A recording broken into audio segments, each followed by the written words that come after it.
Vamos lá. Imagina essa cena comigo. Alguém tá simplesmente vivendo a vida, sabe?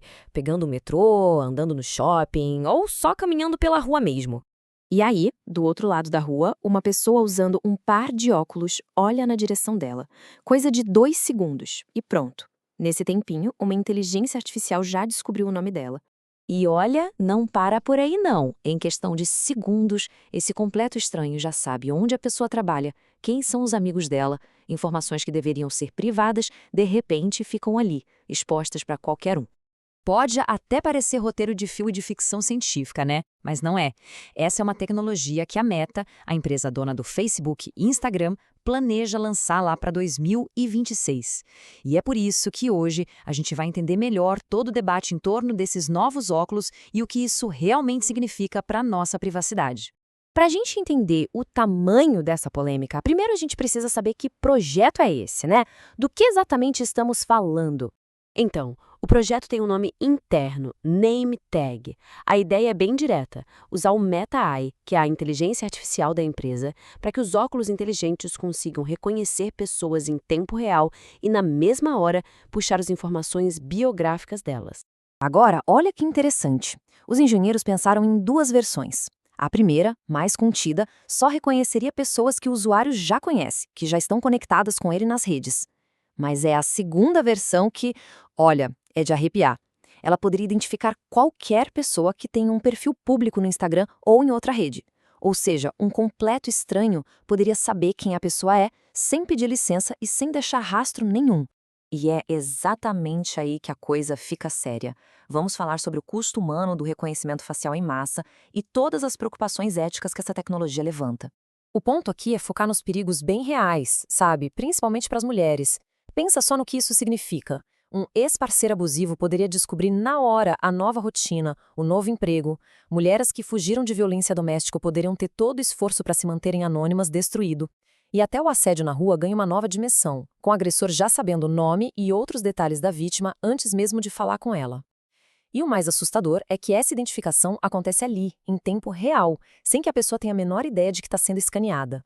Essa preocupação toda foi muito bem resumida numa carta escrita por uma coalizão com mais de 70 organizações.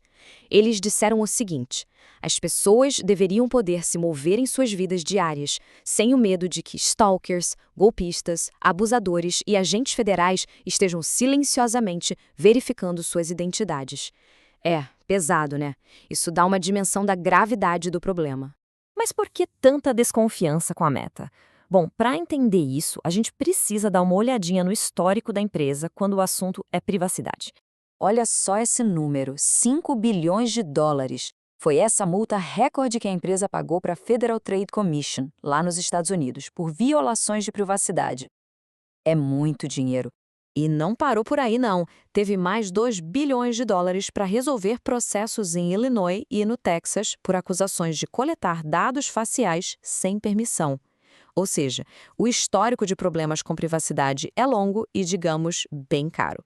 E agora, se prepara porque esse ponto aqui é bem perturbador. Um documento interno da empresa revelou um plano de lançar esse recurso durante um ambiente político dinâmico, onde muitos grupos da sociedade civil terão seus recursos focados em outras preocupações.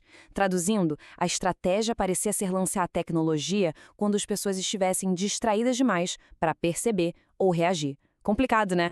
E esses problemas não são só teoria, não. Eles já existem nos óculos que a Ray-Ban e a Meta vendem hoje. Para começar, os vídeos que os óculos gravam podem ser vistos por revisores humanos para treinar a IA, o que pode incluir momentos bem íntimos e privados.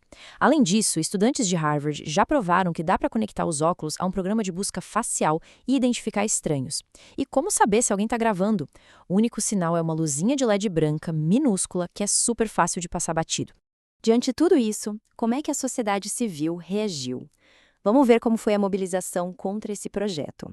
Olha, a resposta veio forte. A tal coalizão de mais de 70 organizações não está pedindo para ajustar uma coisinha aqui ou ali. As exigências são bem diretas. Primeiro, cancelar o projeto Name Tag para sempre. Segundo, que a Meta revele os casos de stalking que já aconteceram usando os óculos atuais. Terceiro, e bem importante, abrir o jogo sobre as conversas com agências de imigração como a ICE e, por fim, algo fundamental, se comprometer a consultar especialistas em privacidade antes de começar qualquer projeto biométrico no futuro.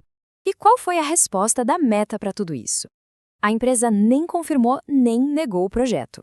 Disse apenas que, se fosse fazer, adotaria uma abordagem muito cuidadosa. Uma resposta que para muita gente soou bem vaga, né? Quase como não dizer nada. Trazendo a discussão aqui para o Brasil, a situação é mais delicada ainda.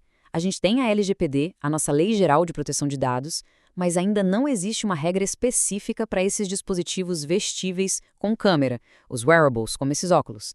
Isso cria um vácuo legal bem perigoso. Ok, o cenário é preocupante. Mas então a pergunta que fica é: o que dá para a gente fazer agora, hoje, para proteger a nossa pegada digital? Felizmente, tem sim algumas atitudes práticas que podemos tomar. A primeira, e talvez a mais importante, é dar uma geral na privacidade do Instagram. Pensar em fechar o perfil, porque contas públicas são o alvo mais fácil. A segunda é limitar o que a gente compartilha publicamente, como nome completo, onde trabalha, etc. A terceira é mais uma questão de atenção no mundo físico mesmo. Aprender a reconhecer os óculos e ficar de olho naquela luzinha branca. E por último, mas não menos importante, se manter informado acompanhando o que a nossa Autoridade Nacional de Proteção de Dados diz sobre o assunto. Para fechar, a autora do artigo que inspirou a nossa análise de hoje deixa a posição dela bem clara. Ela concorda com a coalizão que pede o cancelamento total do projeto. E aí, ela joga a pergunta para todo mundo. Eu concordo. E você? É uma pergunta que fica no ar, né? Pra gente pensar a respeito. Bom, pessoal, por hoje é isso. Para continuar acompanhando mais análises de tecnologia como essa, se inscreve aqui no canal e dá uma passada no blog em meninasdigital.com. Obrigada pela companhia e até a próxima.